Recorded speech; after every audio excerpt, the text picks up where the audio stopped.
নামের একটা ছোট্ট গ্রাম ছিল। মানব প্রতি বছর ওখানে ঘুরতে আসতো। ওর মামা মামি গ্রামেই থাকতো। এখানকার আবহাওয়া আমার খুব পছন্দ।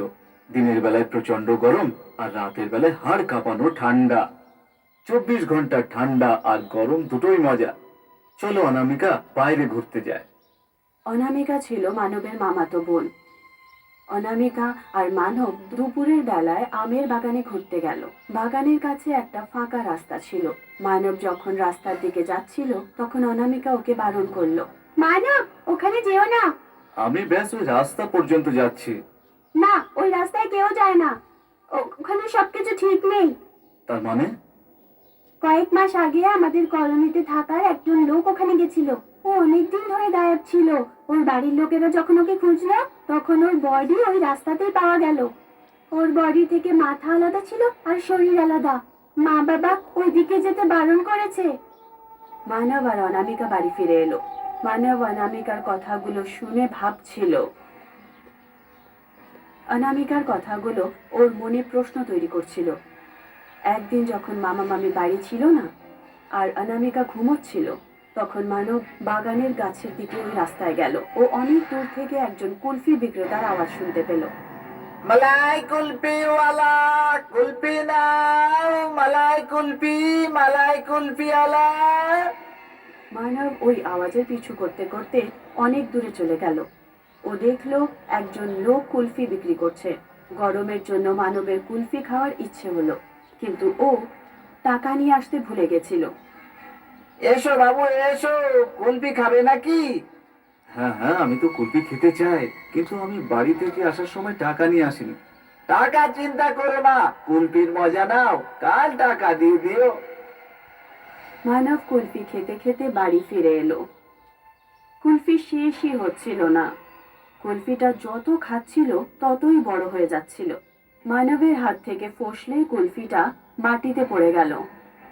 মানব, তুমি কোথায় গেছিলে? আমি ওই ভুতুড়ে রাস্তায় গিয়েছিলাম, যার সম্পর্কে তুমি ভয়ের গল্প করছিলে। ওখানে ভয় পাওয়ার মতো কিছুই ছিল না। ওখানে একজন কুলফিওয়ালার সাথে দেখা হলো, যে আমাকে ফ্রিতে কুলফি খাওয়ালো। এই দেখো, এটা মেঝেতে পড়ে গেছে।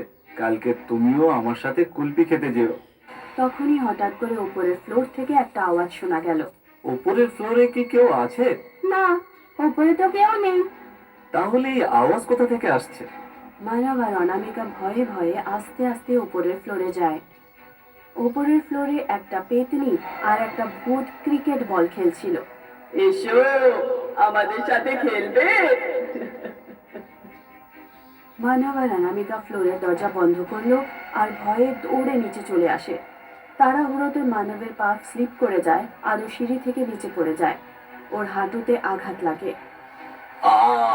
আমার খুব ব্যথা হচ্ছে। আমি এক্ষুনি ঠান্ডা জল নিয়ে আসছি। অনামিকা ফ্রিজ থেকে জল নিয়ে যায়। যখন ও ফ্রিজ খুললো তখন ও দেখলো ফ্রিজের ভেতরে ভূত আর পেতনির কাটা মাথা রাখা আছে। অনামিকা ফ্রিজের দরজা বন্ধ করে রান্নাঘরে পালিয়ে যায়।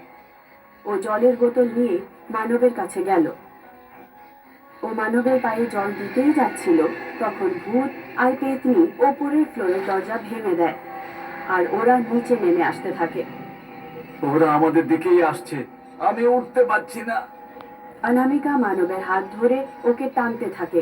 সবার কাছে ছিল বাথরুম। অনামিকা মানবকে টানতে টানতে বাথরুমের ভেতরে নিয়ে যায় আর বাথরুমের দরজা বন্ধ করে দেয়। তোমরা কোথাও পালাতে পারবে না, দরজা খোলো, না হলে দরজা ভেঙে ফেলবো। ভূত আর পেতনি দরজা ভাঙতে শুরু করে। এখন আমরা কি করব? মামা মামি না জানি কখন আসবে।